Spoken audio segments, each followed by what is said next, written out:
একাদশ অধ্যায়। মহারাজ রহুগণের প্রতি জড় ভরতের উপদেশ। এই অধ্যায়ে ব্রহ্মজ্ঞ জড় ভরত মহারাজ রহুগণকে বিশদভাবে উপদেশ দিয়েছেন। তিনি রাজাকে বলেছেন, আপনি বিজ্ঞ নন, তবুও আপনার জ্ঞানের গর্বে গর্বিত হয়ে আপনি বিজ্ঞের মতো কথা বলছেন। প্রকৃতপক্ষে যে ব্যক্তি চিন্ময় স্তরে অবস্থিত, তিনি পারমার্থিক প্রগতির প্রতিবন্ধক লৌকিক ব্যবহারের বহুমানন করেন না।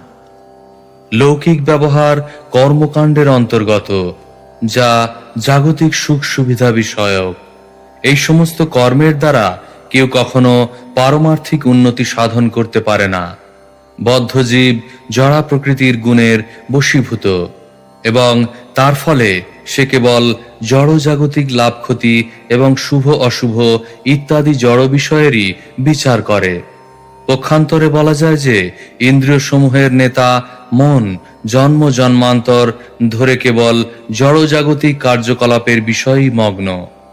তার ফলে জীব একের পর এক বিভিন্ন প্রকার শরীর প্রাপ্ত হয়ে জড় বন্ধন জনিত ক্লেশ ভোগ করে।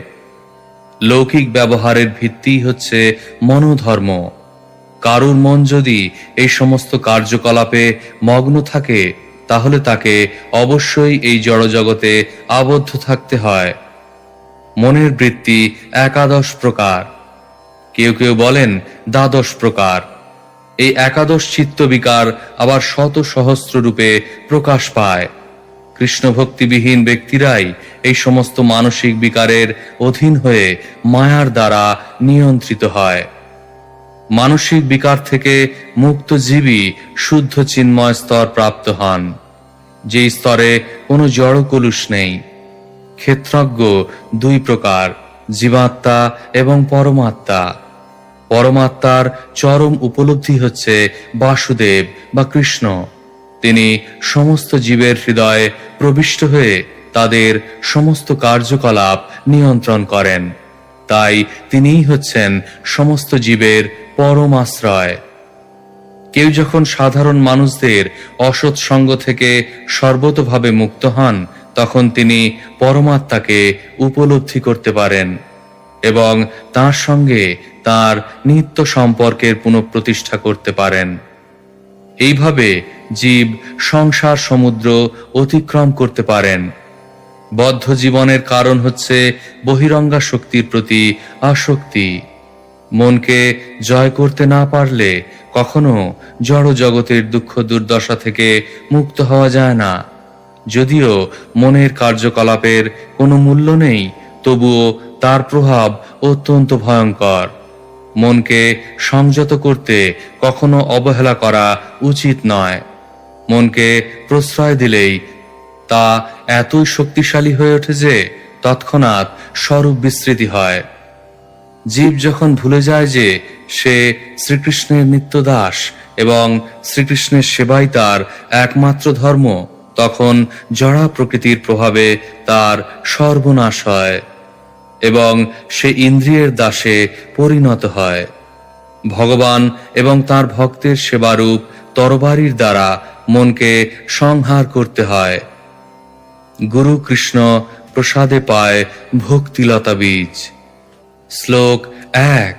ব্রাহ্মণ উবাচ অকোবিদঃ কোবিদবাদবাদান বদস্যথো নাতিবিদাম বরিষ্ঠঃ ন সূরয়ো হি ব্যবহারমেনম তত্ত্বাবমর্ষেণ সাহামনন্তি। অনুবাদ। ব্রহ্মজ্ঞ জড়ভরত বললেন, হে রাজন, যদিও আপনি বিজ্ঞ নন, তবুও আপনি বিজ্ঞের মতো কথা বলছেন।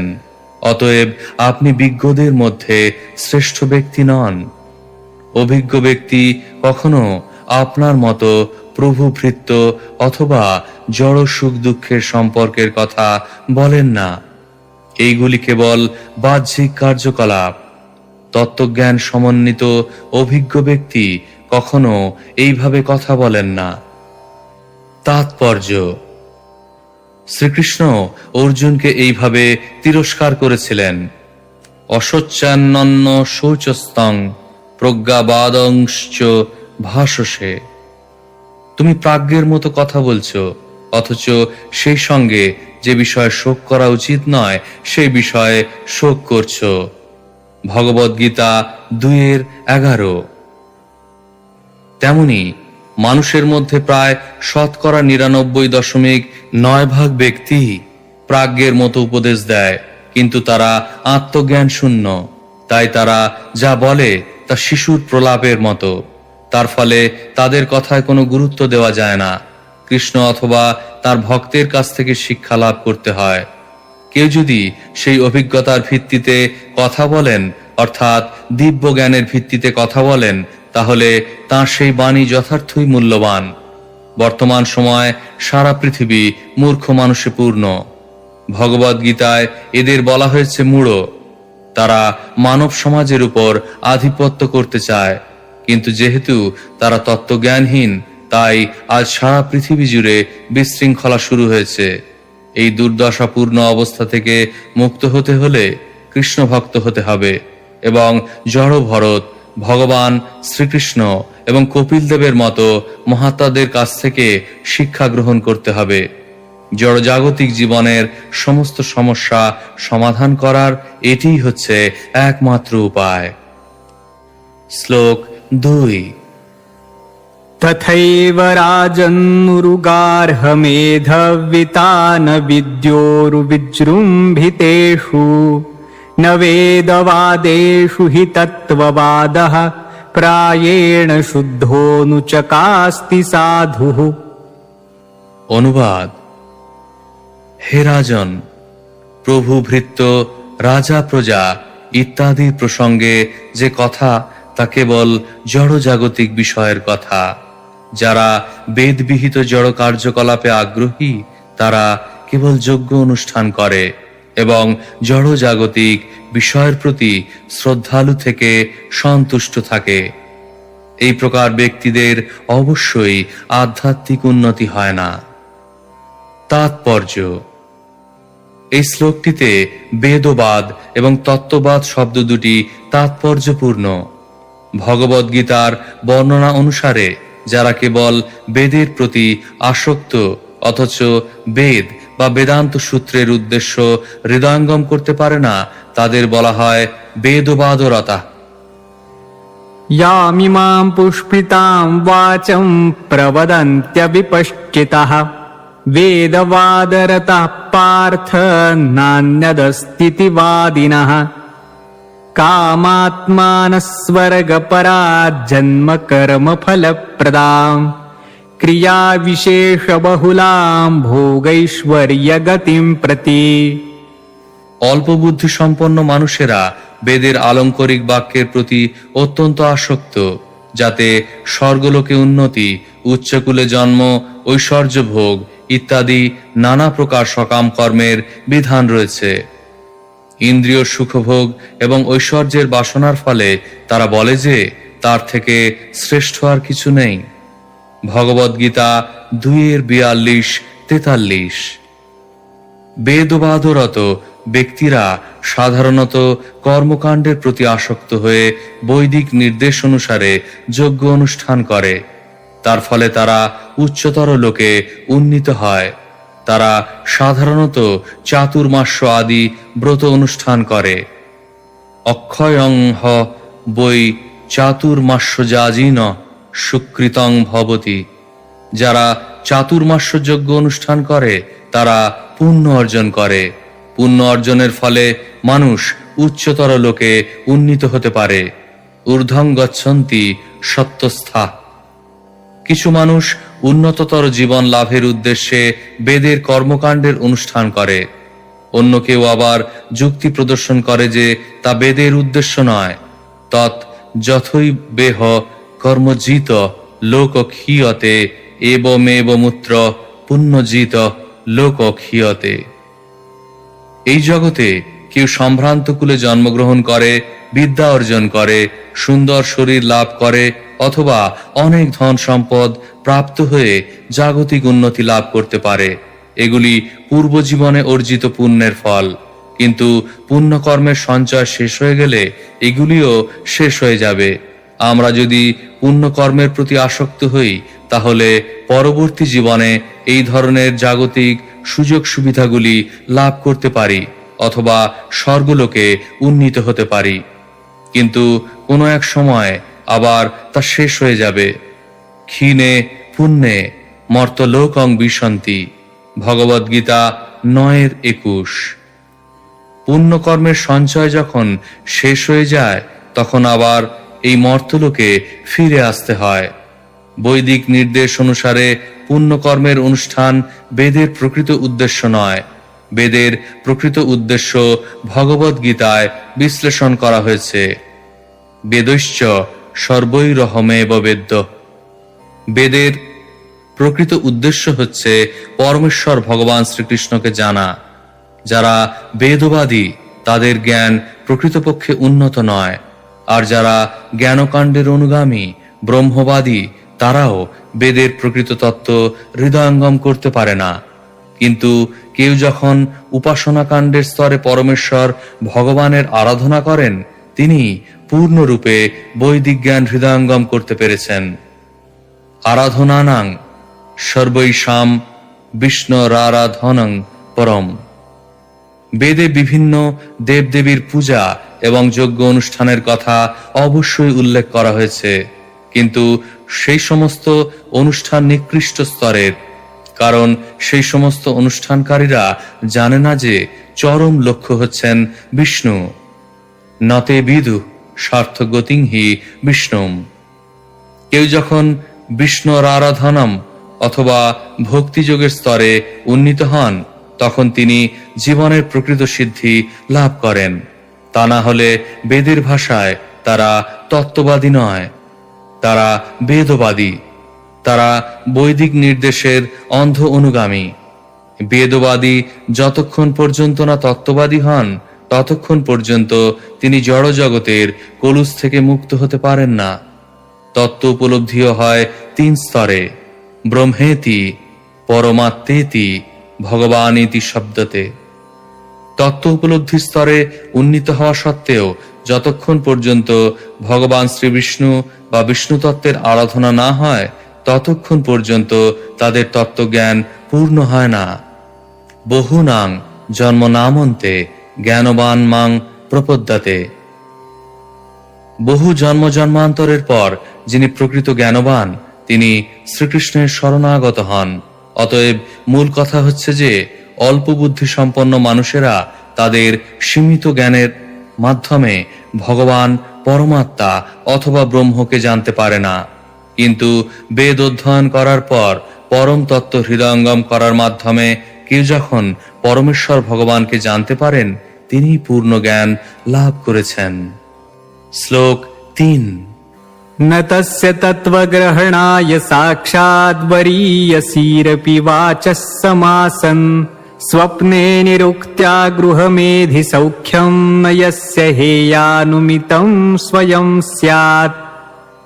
অনুবাদ: স্বপ্নদৃষ্ট ভোগ্য বস্তুর মিথ্যাত্ব বা নিরর্থকতা যেমন আপনা থেকে অনুভূত হয়, তেমনি এই পৃথিবীতে অথবা স্বর্গলোকে এই জীবনের বা পরবর্তী জীবনের যে সুখ, তা অবশেষে তুচ্ছ বলে উপলব্ধি করা যায়। কেউ যখন তার হৃদয়ঙ্গম করতে পারে, তখন বেদ তত্ত্বজ্ঞানের এক অপূর্ব উৎস হওয়া সত্ত্বেও যথেষ্ট নয় বলে মনে হয়। তাৎপর্য: ভগবদ্গীতায় 2:45 শ্রীকৃষ্ণ অর্জুনকে উপদেশ দিয়েছেন, বেদে যে প্রকৃতির 3 গুণ বিষয়ক জড় কার্যকলাপের কথা বলা হয়েছে তা অতিক্রম করতে ত্রৈগুণ্য বিষয়া বেদা নিস্ত্রৈগুণ্য ভবার্জুন। বেদ অধ্যয়নের উদ্দেশ্য হচ্ছে জড়া প্রকৃতির ত্রিগুণাত্মিকা কার্যকলাপের অতীত হওয়া। জড়জগতে অবশ্য সত্যগুণকে সর্বশ্রেষ্ঠ বলে মনে করা হয় এবং সত্যগুণে অধিষ্ঠিত হওয়ার ফলে উচ্চতর লোকে উন্নীত হওয়া যায়, কিন্তু সেটি পরম সিদ্ধি নয়। সত্যগুণের স্তরও যে যথেষ্ট নয় তা বুঝতে হবে। কেউ স্বপ্ন দেখতে পারে যে সে রাজা হয়েছে এবং সুন্দরী স্ত্রী ও পুত্রকন্যা সহ তার একটি অত্যন্ত সুখী পরিবার রয়েছে, কিন্তু যেই ঘুম ভেঙে যায় তখনই তা মিথ্যায় পর্যবসিত হয়। তেমনি যিনি আধ্যাত্মিক মুক্তি লাভের প্রয়াসী, তার কাছে সমস্ত জড় সুখ অবাঞ্ছিত। মানুষ যতক্ষণ পর্যন্ত না হৃদয়ঙ্গম করতে পারে যে কোনো প্রকার জড় সুখী তার কাম্য নয়, ততক্ষণ পর্যন্ত যে তত্ত্বজ্ঞান লাভের স্তরে উন্নীত হতে পারে না। কর্মী, জ্ঞানী এবং যোগীরা কোনো না কোনো প্রকার জড় সুখের প্রয়াসী। কর্মীরা দেহ সুখের জন্য দিনরাত কঠোর পরিশ্রম করে। জ্ঞানীরা কর্মবন্ধন থেকে মুক্ত হয়ে ব্রহ্মজ্যোতিতে লীন হয়ে যাওয়ার জন্য জল্পনা কল্পনা করে। আর যোগীরা নানা প্রকার যোগসিদ্ধি বা ভেলকিবাজি দেখাবার ক্ষমতা লাভ করার প্রয়াসী। তারা সকলেই জড়জাগতিক সাফল্য লাভের চেষ্টা করছে, কিন্তু ভক্ত অনায়াসে ভগবত ভক্তির নির্গুণ স্তরে উন্নীত হন এবং তার ফলে কর্ম, জ্ঞান এবং যোগের ফল ভক্তের কাছে অত্যন্ত তুচ্ছ হয়ে যায়। তাই ভক্তই কেবল প্রকৃত তত্ত্বজ্ঞানী, অন্যেরা নয়। জ্ঞানীদের স্থিতি অবশ্য কর্মীদের থেকে ভালো, কিন্তু সেই স্থিতিও অত্যন্ত তুচ্ছ। জ্ঞানীদের উদ্দেশ্য হচ্ছে মুক্ত হওয়া এবং মুক্তি লাভের পর তারা ভক্তির স্তর প্রাপ্ত হতে পারে। মদ্ভক্তিং লভতে পরাম। শ্লোক 4। यावन्मनोरजसा पुरुषस्य सत्त्वेन वा तमसा वानुरुद्धम् चेतोभिरात्कूतिभिरातनोति निरङ्कुशं कुशलं चेतरं वा। অনুবাদ: জীবের মন যতক্ষণ জড়া প্রকৃতির 3 গুণের দ্বারা সত্য, রজ এবং তম কলুষিত থাকে, ততক্ষণ তার মন ঠিক একটি মত্ত হস্তির মতো স্বতন্ত্র হয়ে জ্ঞানেন্দ্রিয় ও কর্মেন্দ্রিয়ের দ্বারা পাপ এবং পুণ্য কর্মের ক্ষেত্র বিস্তার করে। তার ফলে জীব তার কর্মের ফলস্বরূপ সুখ এবং দুঃখ ভোগ করার জন্য জড় জগতের বন্ধনে আবদ্ধ থাকে। তাৎপর্য: শ্রী চৈতন্য চরিতামৃতে বলা হয়েছে যে পাপ কর্ম এবং পুণ্য কর্ম উভয় ভগবত ভক্তির প্রতিবন্ধক।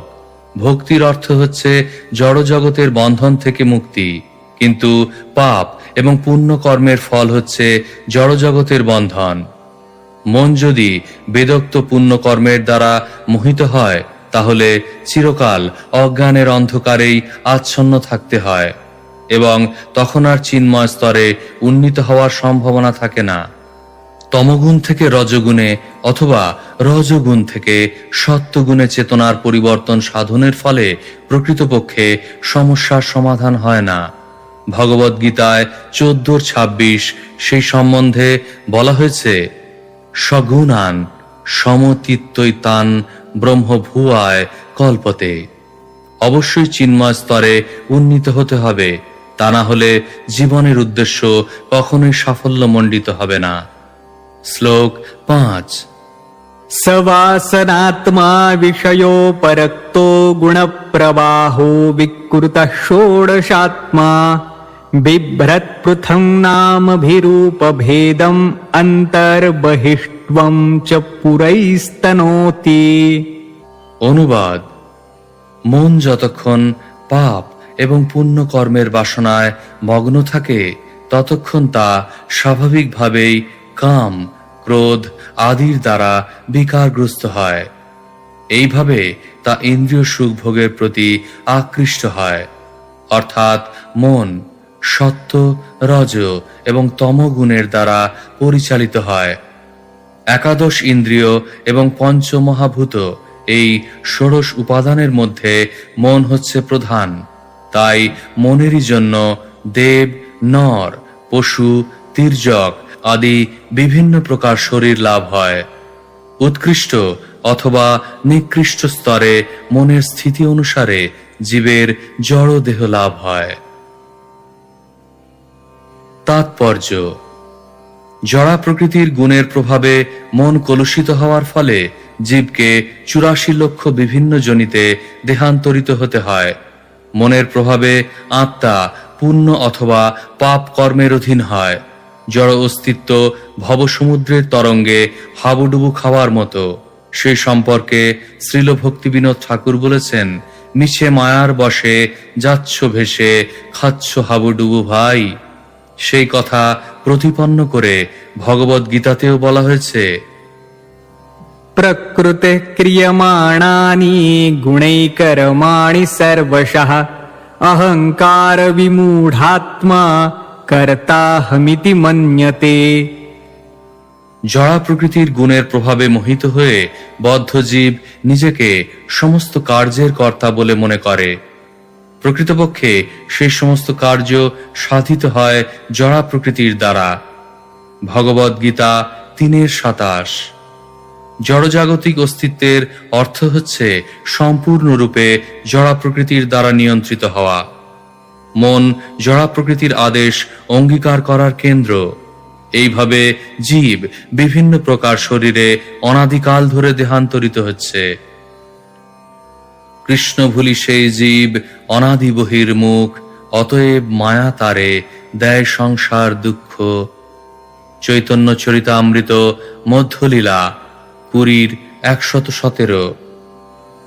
কৃষ্ণকে ভুলে যাবার ফলে জীব জড়া প্রকৃতির বন্ধনে আবদ্ধ হয়ে অনাদিকাল ধরে সংসার দুঃখ ভোগ করছে। শ্লোক 6। दुःखं सुखं व्यतिरिक्तं च तीव्रं कालोपपन्नं फलमाव्यनक्ति आलिङ्ग्यमायारचितान्तरात्मा स्वदेहिनं संसृतिचक्रकूटः। অনুবাদ: মায়ারচিত মন জীবকে আচ্ছন্ন করে বিভিন্ন যোনিতে ভ্রমণ করায়। তাকে বলা হয় সংসার চক্র। এই মনের কারণে জীব জড় জগতের দুঃখ এবং সুখ ভোগ করে। জীবকে এইভাবে মোহাচ্ছন্ন করে মন পাপ এবং পুণ্য কর্মের ফলসমূহ সৃষ্টি করে এবং তার ফলে আত্মা জড় জগতের বন্ধনে আবদ্ধ হয়। তাৎপর্য: এই সংসারে প্রকৃতির বশীভূত হয়ে মনের কার্যকলাপ সুখ এবং দুঃখের অনুভূতি সৃষ্টি করে। মায়ার দ্বারা আচ্ছন্ন হয়ে জীব বিভিন্ন উপাধির অধীনে চিরকাল বদ্ধ জীবন যাপন করে। এই প্রকার জীবদের বলা হয় নিত্যবদ্ধ জীব। মূল কথা হচ্ছে মন বদ্ধ জীবনের কারণ। তাই সমস্ত যৌগিক পন্থার উদ্দেশ্য হচ্ছে মন এবং ইন্দ্রিয় সংযম। মন যদি সংযত হয় তাহলে ইন্দ্রিয়গুলি আপনা থেকেই সংযত হয়ে যায় এবং তার ফলে আত্মা পাপ এবং পুণ্য কর্মের ফল থেকে উদ্ধার পায়। মন যদি ভগবান শ্রীকৃষ্ণের শ্রীপাদপদ্মের সেবায় যুক্ত হয়, সবই মনঃ কৃষ্ণ পদারবিন্দয়, তাহলে ইন্দ্রিয়গুলি আপনা থেকেই ভগবানের সেবায় যুক্ত হয়। মন এবং ইন্দ্রিয়গুলি যখন ভগবানের প্রেমময় সেবায় যুক্ত হয় তখন জীব স্বাভাবিকভাবেই কৃষ্ণ ভাবনাময় হয়। কেউ যখন সর্বদা শ্রীকৃষ্ণের কথা চিন্তা করেন তখন তিনি সর্বশ্রেষ্ঠ যোগীতে পরিণত হন। সেই কথা প্রতিপন্ন করে ভগবদ গীতায় বলা হয়েছে, যোগী নামপি সর্বেষাং মদ্গতেনান্তরাত্মনা। এই অন্তরাত্মা মন জড়া প্রকৃতির দ্বারা প্রভাবিত। সেই সম্বন্ধে এখানে বলা হয়েছে, মায়ার চিতান্তরাত্মা স্বদেহিনং সংস্মৃতি চক্রকূট। মন সবচাইতে শক্তিশালী হওয়ার ফলে জীবকে আচ্ছাদিত করে সংসার সমুদ্রের তরঙ্গে নিক্ষেপ করে। শ্লোক 7। तावानयं व्यवहारः सदाविः क्षेत्रज्ञसाक्षो भवति स्थूलसूक्ष्मः तस्मान्मनो लिङ्गमदो वदन्ति गुणागुणत्वस्य परावरस्य। অনুবাদ: মন জীবকে এই সংসারে বিভিন্ন যোনিতে ভ্রমণ করায় এবং তার ফলে জীব মানুষ, দেবতা, স্থূল, কৃশ ইত্যাদি অবস্থা অনুভব করে। পণ্ডিতেরা বলেন যে দেহের আকৃতি, বন্ধন এবং মুক্তির কারণ হচ্ছে মন। তাৎপর্য: মন যেমন বন্ধনের কারণ, তেমনি তা মুক্তির কারণ হতে পারে। এখানে মনকে পরাবর বলে বর্ণনা করা হয়েছে। পর মানে হচ্ছে দিব্য এবং অবর মানে জড়। মন যখন ভগবানের সেবায় যুক্ত হয়, সবই মনঃ কৃষ্ণ পদারবিন্দয়, তখন তাকে বলা হয় পর। মন যখন জড় ইন্দ্রিয় সুখ ভোগে লিপ্ত হয়, তখন তাকে বলা হয় অবর।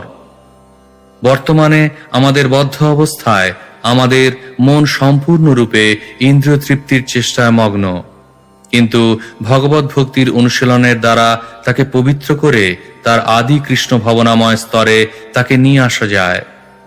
আমরা প্রায়ই অম্বরীশ মহারাজের দৃষ্টান্ত দিয়ে থাকি। সবই মনঃ কৃষ্ণ পদারবিন্দয়র বচাংসি বৈকুণ্ঠ গুণানুবর্ণনে। মনকে অবশ্যই কৃষ্ণ ভাবনার দ্বারা নিয়ন্ত্রণ করতে হবে। কৃষ্ণের বাণী প্রচার করে, কৃষ্ণের মহিমা কীর্তন করে অথবা কৃষ্ণ প্রসাদ গ্রহণ করে জিহ্বার সদ্ব্যবহার করা যেতে পারে। সেবন মুখে হি জিহ্বাদৌ। কেউ যখন ভগবানের সেবায় জিহ্বার উপযোগ করে, তখন অন্যান্য ইন্দ্রিয়গুলিও পবিত্র হতে পারে। নারদ পঞ্চরাত্রে উল্লেখ করা হয়েছে, সর্বপাধি বিনির্মুক্তং তৎপরত্বেন নির্মলম। মন এবং ইন্দ্রিয়গুলি যখন পবিত্র হয়, তখন সমগ্র অস্তিত্ব পবিত্র হয়ে যায় এবং জীবের উপাধিও পবিত্র হয়। তখন আর সে নিজেকে মানুষ, দেবতা, বিড়াল, কুকুর, হিন্দু, মুসলমান ইত্যাদি বলে মনে করে না। ইন্দ্রিয় এবং মন যখন পবিত্র হয়, তখন জীব পূর্ণরূপে শ্রীকৃষ্ণের সেবায় যুক্ত হয়ে মুক্তি লাভ করে ভগবত ধামে ফিরে যেতে পারে। শ্লোক ৮। गुणानुरक्तं व्यसनाय जन्तोः क्षेमाय नैर्गुण्यमथो मनः स्यात् यथा प्रदीपो घृतवर्तिमश्नन् शिखाः स धूमा भजति ह्यन्यदास्वम् पदं तथा गुणकर्मानुबद्धं वृत्तिर्मनः श्रयतेऽन्यत्र तत्त्वम्। অনুবাদ: মন বিষয়ভোগে আসক্ত হওয়ার ফলে জীব সংসার বন্ধনে আবদ্ধ হয় এবং দুঃখ দুর্দশা ভোগ করে।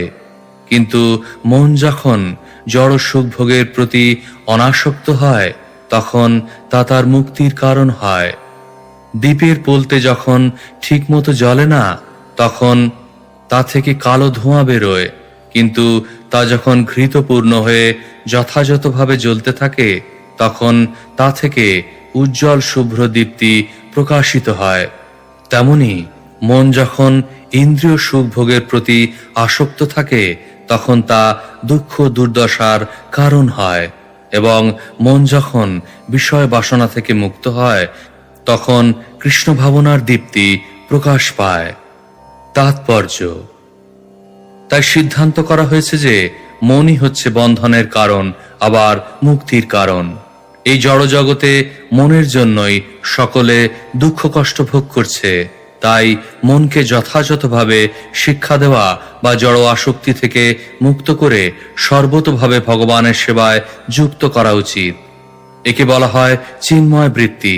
সেই কথা প্রতিপন্ন করে ভগবদ্গীতায় বলা হয়েছে, मां च यो व्यभिचारेण भक्तियोगेन सेवते सगुणान् समतीत्यैतान् ब्रह्मभूयाय कल्पते। যিনি পূর্ণরূপে আমার ভক্তি করেন এবং কোনো পরিস্থিতিতেই অধঃপতিত হন না, তিনি তৎক্ষণাৎ জড়া প্রকৃতির গুণ অতিক্রম করে ব্রহ্মভূত স্তর প্রাপ্ত হন। ভগবদ্গীতা 14:26। আমাদের কর্তব্য মনকে সর্বতোভাবে কৃষ্ণ ভাবনায় যুক্ত করা, তাহলেই তা আমাদের ভগবত ধামে ফিরে যাওয়ার এবং মুক্তির কারণ হবে। কিন্তু আমরা যদি ইন্দ্রিয় সুখ ভোগের জন্য জড়জাগতিক কার্যকলাপে মনকে যুক্ত করি, তাহলে তাই আমাদের বন্ধনের কারণ হবে এবং বিভিন্ন দেহে আমাদের কর্মের ফলস্বরূপ দুঃখ দুর্দশা ভোগ করার জন্য এই জড়জগতেই আবদ্ধ করে রাখবে। শ্লোক 9। एकादशासन्मनसो हि वृत्तय आकूतयः पञ्चधियोऽभिमानः मात्राणि कर्माणि पुरं च तासां वदन्ति हैकादश वीरभूमिः। অনুবাদ: পঞ্চ কর্মেন্দ্রিয়, পঞ্চ জ্ঞানেন্দ্রিয় এবং অহংকার, এগুলি মনের একাদশ বৃত্তি। হিবীর শব্দ, স্পর্শ আদি পঞ্চ তন্মাত্র জ্ঞানেন্দ্রিয়ের বিষয়, মলত্যাগ আদি পঞ্চ ব্যাপার কর্মেন্দ্রিয়ের বিষয় এবং দেহ, গৃহ, সমাজ ইত্যাদিতে আত্মবুদ্ধি অভিমানের বিষয়। পণ্ডিতেরা এগুলিকে মনের কর্মক্ষেত্র বলে থাকেন। তাৎপর্য: মন পঞ্চ কর্মেন্দ্রিয় এবং পঞ্চ জ্ঞানেন্দ্রিয়কে নিয়ন্ত্রণ করে। প্রতিটি ইন্দ্রিয়ের বিশেষ কর্মক্ষেত্র রয়েছে। প্রতিটি কর্মক্ষেত্রেই মন হচ্ছে নিয়ন্ত্রণকারী বা মালিক। অহংকারের ফলে জীব তার দেহটিকে তার স্বরূপ বলে মনে করে আমার দেহ, আমার গৃহ, আমার পরিবার, আমার সমাজ, আমার দেশ ইত্যাদি মনে করে। অহংকারের ফলেই এই সমস্ত মিথ্যা উপাধির উদয় হয় এবং সেই উপাধিকে সে তার স্বরূপ বলে মনে করে। এইভাবে জীব জড়জগতের বন্ধনে আবদ্ধ হয়। শ্লোক 10। गन्धाकृतिस्पर्शरसश्रवांसि विसर्गरत्यर्त्यभिजल्पशिल्पाः एकादशं स्वीकरणं ममेति शय्यामहं द्वादशमेक आहुः। অনুবাদ: শব্দ, স্পর্শ, রূপ, রস এবং গন্ধ এগুলি পঞ্চ জ্ঞানেন্দ্রিয়ের বিষয়। প্রজল্প, শিল্প, গতি, মলত্যাগ এবং স্ত্রী সম্ভোগ এগুলি পঞ্চ কর্মেন্দ্রিয়ের বিষয়। এছাড়া এটি আমার দেহ, এটি আমার সমাজ, এটি আমার পরিবার, এটি আমার দেশ ইত্যাদি যে ধারণা, মনের এই একাদশতম বৃত্তিটিকে বলা হয় অহংকার।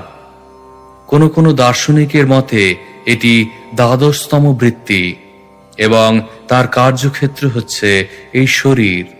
তাৎপর্য: একাদশ ইন্দ্রিয়ের ভিন্ন ভিন্ন বিষয় রয়েছে। নাকের দ্বারা আমরা ঘ্রাণ গ্রহণ করি, চোখের দ্বারা আমরা রূপ গ্রহণ করি, কর্ণের দ্বারা আমরা শ্রবণ করি এবং এইভাবে আমরা জ্ঞান আহরণ করি। তেমনি হাত, পা, উপস্থ, পায়ু আদি কর্মেন্দ্রিয় রয়েছে। যখন অহংকারের বিস্তার হয় তখন মানুষ মনে করে এটি আমার শরীর, পরিবার, সমাজ, দেশ ইত্যাদি। শ্লোক 11। द्रव्यस्वभावाशय कर्म कालैरेकादशामी मनसो विकाराः सहस्रशः शतशः कोटिशश्च क्षेत्रज्ञतो न मिथो न स्वतः स्युः। অনুবাদ: দ্রব্য, স্বভাব, সংস্কার, অদৃষ্ট এবং কাল এইগুলি নিমিত্ত কারণ। এই সমস্ত নিমিত্ত কারণের দ্বারা ক্ষোভিত হয়ে এই একাদশ প্রকার চিত্তবিকার প্রথমে 100 প্রকার, তারপর সহস্র প্রকার এবং তারপর কোটি প্রকার হয়ে থাকে। কিন্তু এই সমস্ত বিকার আপনা থেকেই পরস্পরের সমন্বয়ের ফলে হয় না, পক্ষান্তরে তা হয় ভগবানের নির্দেশনায়।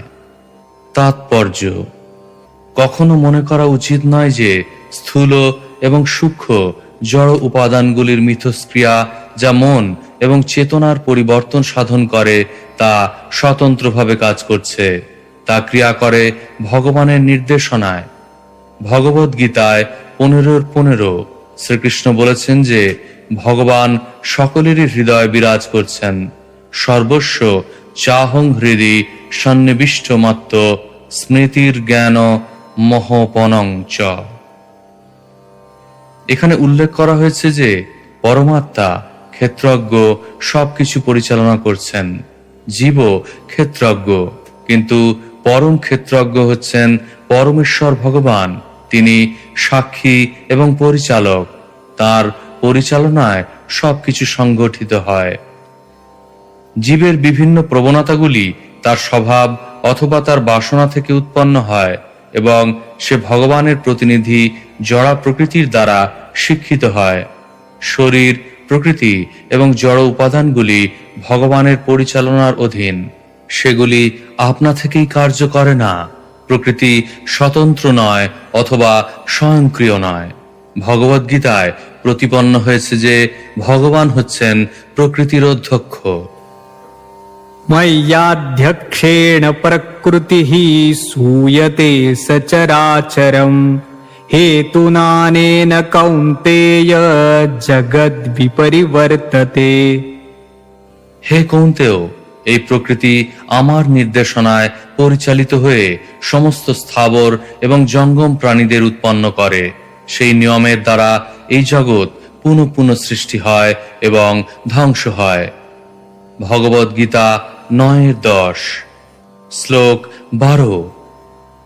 क्षेत्रज्ञ एता मनसो विभूतिर्जीवस्य मायारचितस्य नित्याः आविर्हिताः क्वापि तिरोहिताश्च शुद्धो विचष्टे ह्यविशुद्धकर्तुः। অনুবাদ: কৃষ্ণ ভক্তি রহিত জীবের মনে মায়ার দ্বারা রচিত বহু ধারণা এবং বৃত্তি রয়েছে। সেগুলি অনাদিকাল থেকে বর্তমান। কখনো কখনো সেগুলি জাগ্রত অবস্থায় প্রকাশিত হয় এবং কখনো স্বপ্নাবস্থায়, কিন্তু সুষুপ্তি ও সমাপ্তি অবস্থায় সেগুলি তিরোহিত হয়। যে ব্যক্তি জীবনমুক্ত, তিনি এই সমস্ত বিষয় স্পষ্টভাবে দর্শন করতে পারেন। তাৎপর্য: ভগবদ্গীতায় 13:3 বলা হয়েছে, ক্ষেত্রজ্ঞং চাপিমাং বিদ্ধি সর্বক্ষেত্রেষু ভারত। দুই প্রকার ক্ষেত্রজ্ঞ রয়েছে, জীবাত্মা এবং পরমাত্মা। সাধারণ জীবেরা তাদের শরীরের কিয়দংশ সম্বন্ধে অবগত, কিন্তু পরমাত্মা সমস্ত শরীরের সম্বন্ধে অবগত। জীবাত্মা সীমিত, কিন্তু পরমাত্মা সর্বব্যাপ্ত। এই শ্লোকে ক্ষেত্রজ্ঞ শব্দটি জীবাত্মাকে ইঙ্গিত করছে, পরমাত্মাকে নয়। জীবাত্মা দুই প্রকার, নিত্যবদ্ধ এবং নিত্যমুক্ত। নিত্যমুক্ত জীবাত্মারা চিৎ জগতে বা বৈকুণ্ঠ জগতে অবস্থান করেন এবং তারা কখনো জড়জগতে পতিত হন না। জড়জগতের জীবেরা নিত্যবদ্ধ। নিত্যবদ্ধ জীবেরা মনকে সংযত করার মাধ্যমে মুক্ত হতে পারেন, কারণ মন হচ্ছে জীবের বন্ধনের কারণ।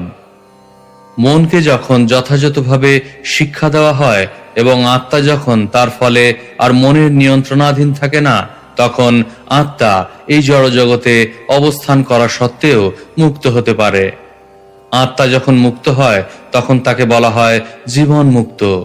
জীবন মুক্ত জানেন কিভাবে তিনি বদ্ধ হয়েছেন, তাই তিনি নিজেকে পবিত্র করার চেষ্টার মাধ্যমে ভগবদ্ধামে ফিরে যান। নিত্যবদ্ধ জীব নিত্যকাল বদ্ধ অবস্থায় রয়েছে, কারণ সে তার মনের দ্বারা নিয়ন্ত্রিত। নিদ্রিত অবস্থা এবং জাগ্রত অবস্থার সঙ্গে বদ্ধ এবং মুক্ত অবস্থার তুলনা করা যায়। বদ্ধ জীবদের অবস্থা নিদ্রিত ব্যক্তির মতো, কিন্তু যারা জাগ্রত তারা জানেন যে তারা হচ্ছেন পরমেশ্বর ভগবান শ্রীকৃষ্ণের শাশ্বত বিভিন্ন অংশ। তাই এই জড়জগতেও তারা শ্রীকৃষ্ণের সেবায় যুক্ত হন। শ্রীল রূপ গোস্বামী তা প্রতিপন্ন করে বলেছেন, ইহা যস্য হরের দাস্যে। কেউ যদি শ্রীকৃষ্ণের সেবা গ্রহণ করেন তাহলে তিনি এই জড় জগতে বদ্ধ অবস্থায় রয়েছেন বলে মনে হলেও মুক্ত, জীবন মুক্ত সউচ্চতে। কেউ যদি মনে করেন যে তার একমাত্র কর্তব্য হচ্ছে শ্রীকৃষ্ণের সেবা করা, তাহলে তিনি যে অবস্থাতেই থাকুন না কেন তাকে মুক্ত বলে বিবেচনা করতে হবে। শ্লোক 13-14। क्षेत्रज्ञ आत्मा पुरुषः पुराणः साक्षात् स्वयं ज्योतिरजः परेशः नारायणो भगवान् वासुदेवः स्वमाययात्मन्यवधीयमानः यथा नीलस्थावरजङ्गमानात्मस्वरूपेण निविष्ट ईशेत् एवं परो भगवान् वासुदेवः क्षेत्रज्ञ आत्मेदमनुप्रविष्टः। অনুবাদ: দুই প্রকার ক্ষেত্রজ্ঞ রয়েছে, জীবাত্মা যা পূর্বে বর্ণনা করা হয়েছে এবং পরমেশ্বর ভগবান যার কথা এখানে বর্ণনা করা হচ্ছে। তিনি হচ্ছেন সৃষ্টির সর্বব্যাপক কারণ। তিনি পূর্ণ এবং অন্য কারোর প্রতি নির্ভরশীল নন। তাকে শ্রবণের মাধ্যমে এবং প্রত্যক্ষ রূপে দর্শন করা যায়। তিনি স্বতঃপ্রকাশ এবং তার জন্ম, মৃত্যু, জরা অথবা ব্যাধি নেই। তিনি ব্রহ্মা আদি সমস্ত দেবতাদের নিয়ন্তা। তিনি নারায়ণ অর্থাৎ সমস্ত জীবের আশ্রয়। তিনি সরৈশ্বর্যপূর্ণ ভগবান এবং তিনি সর্বভূতের আবাস বাসুদেব। তিনি তার স্বীয় শক্তির দ্বারা সমস্ত জীবের হৃদয়ে বর্তমান। বায়ু যেভাবে প্রাণ রূপে স্থাবর জঙ্গম আদি সর্বভূতের অভ্যন্তরে প্রবিষ্ট হয়ে তাদের নিয়ন্ত্রণ করে, তেমনি তিনি বিশ্বপ্রপঞ্চে প্রবিষ্ট হয়ে তার উপর আধিপত্য করেন। তাৎপর্য: ভগবদ্গীতায় এই কথা প্রতিপন্ন হয়েছে, সর্বস্ব চাহং হৃদি সন্নিবিষ্ট মত্ত স্মৃতির জ্ঞানম পোহনং চ। প্রতিটি জীবই তার হৃদয়ে বিরাজমান পরমাত্মার দ্বারা নিয়ন্ত্রিত হচ্ছে। যিনি এই জগৎ সৃষ্টি করেন তিনিই হচ্ছেন পুরুষ বা পুরুষাবতার। প্রথম পুরুষাবতার হচ্ছেন মহাবিষ্ণু এবং মহাবিষ্ণু হচ্ছেন পরমেশ্বর ভগবান শ্রীকৃষ্ণের অংশের অংশ।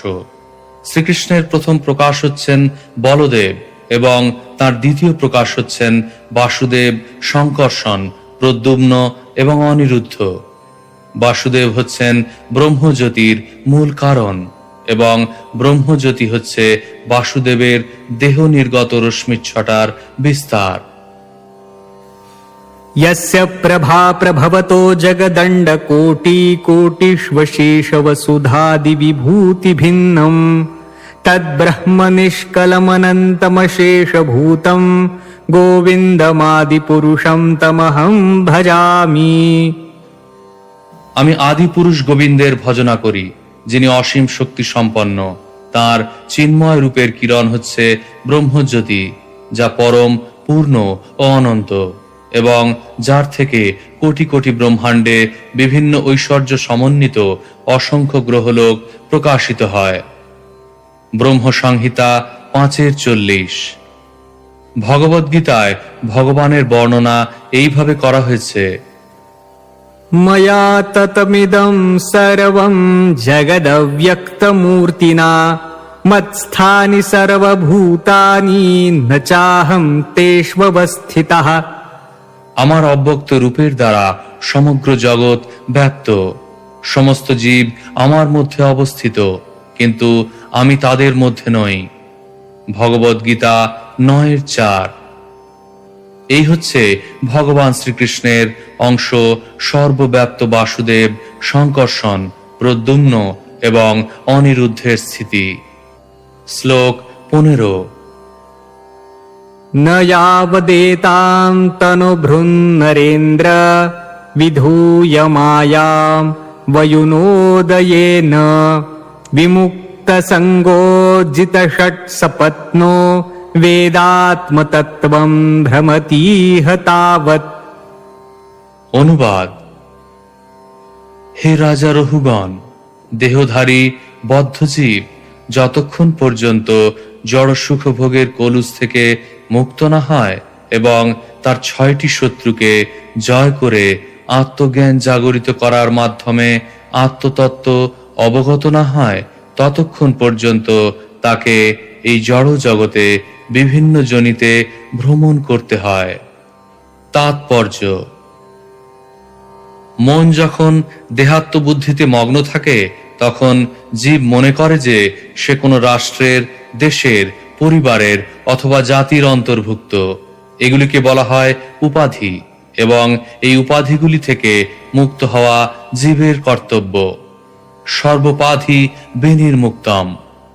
যতক্ষণ পর্যন্ত মানুষ মুক্ত না হয় ততক্ষণ পর্যন্ত তাকে জড় জগতে বদ্ধ জীবন যাপন করতে হয়। মনুষ্য জীবনের উদ্দেশ্য হচ্ছে এই সমস্ত ভ্রান্তি দূর করা। তা যদি না করা হয় তাহলে জন্ম মৃত্যুর চক্রে নানা রকম জড়জাগতিক দুঃখ কষ্ট ভোগ করতে হয়। শ্লোক 16। न यावदेतन्मन आत्मलिङ्गं संसारतापावपनं जनस्य यच्छोकमोहामयरागलोभवैरानुबन्धं ममतां विधत्ते। অনুবাদ: আত্মার উপাধি মন হচ্ছে সমস্ত জড়জাগতিক দুঃখ দুর্দশার কারণ। বদ্ধজীব যতক্ষণ পর্যন্ত এই তথ্য না জানে ততক্ষণ পর্যন্ত তাকে জড় দেহজনিত দুঃখ কষ্ট ভোগ করতে করতে এই জগতে ভ্রমণ করতে হয়। মন যেহেতু রোগ, শোক, মোহ, আসক্তি, লোভ, শত্রুতা ইত্যাদির দ্বারা প্রভাবিত, তাই সে এই জড় জগতের বন্ধনের দ্বারা আবদ্ধ হয়ে মমতা উৎপাদন করে। তাৎপর্য: মন বন্ধন এবং মুক্তি উভয়েরই কারণ। কলুষিত মন মনে করে আমি এই দেহ। শুদ্ধ মন জানে যে সে তার জড় দেহ নয়, তাই মনকে সমস্ত জড় উপাধির মূল কারণ বলে মনে করা হয়। যতক্ষণ পর্যন্ত জীব জড় জগতের সম্পর্ক এবং কলুষ থেকে মুক্ত না হয় ততক্ষণ পর্যন্ত মন জন্ম মৃত্যু, মোহ, আসক্তি, লোভ, শত্রুতা ইত্যাদির দ্বারা প্রভাবিত থাকবে।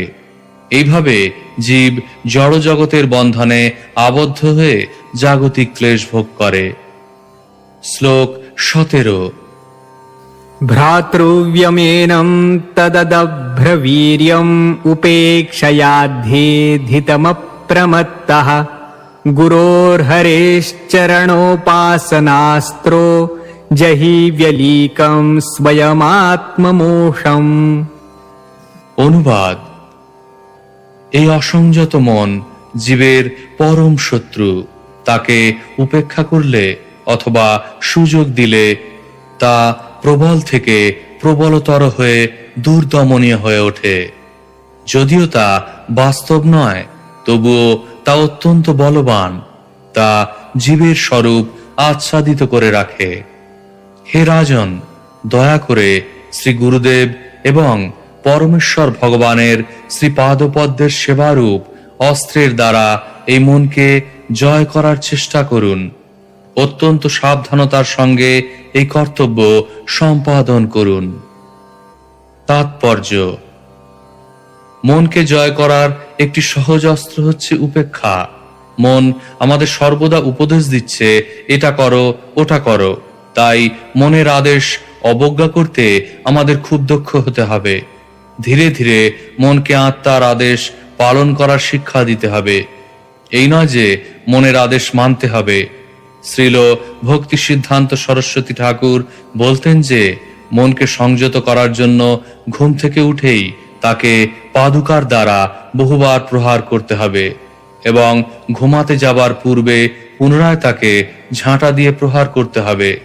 এইভাবে আমরা মনকে সংযত করতে পারব। এটি সমস্ত শাস্ত্রের নির্দেশ। কেউ যদি তা না করে তাহলে সে মনের আদেশ পালন করে অধঃপতিত হবে। মনকে দমন করার আরেকটি সদুপায় হচ্ছে নিষ্ঠা সহকারে শ্রী গুরুদেবের আদেশ পালন করা এবং ভগবানের সেবায় যুক্ত হওয়া। তাহলে মন আপনা থেকেই সংযত হবে। শ্রী চৈতন্য মহাপ্রভু শ্রীল রূপ গোস্বামীকে উপদেশ দিয়েছেন, ব্রহ্মাণ্ড ভ্রমিতে কোন ভাগ্যবান জীব, গুরু কৃষ্ণ প্রসাদে পায় ভক্তিলতা বীজ। ব্রহ্মাণ্ডে বিভিন্ন যোনিতে ভ্রমণ করতে করতে কোনো ভাগ্যবান জীব যখন শ্রী গুরুদেব এবং শ্রীকৃষ্ণের কৃপায় ভক্তিলতার বীজ প্রাপ্ত হন, তখন তার প্রকৃত জীবন শুরু হয়। তিনি যদি শ্রী গুরুদেবের আদেশ পালন করেন, তাহলে শ্রীকৃষ্ণের কৃপায় তিনি মনের দাসত্ব থেকে মুক্ত হতে পারবেন। ইতি শ্রীমদ্ ভাগবতের পঞ্চম স্কন্ধের মহারাজ রঘুগণের প্রতি জড় ভরতের উপদেশ নামক একাদশ অধ্যায়ের ভক্তি বেদান্ত তাৎপর্য।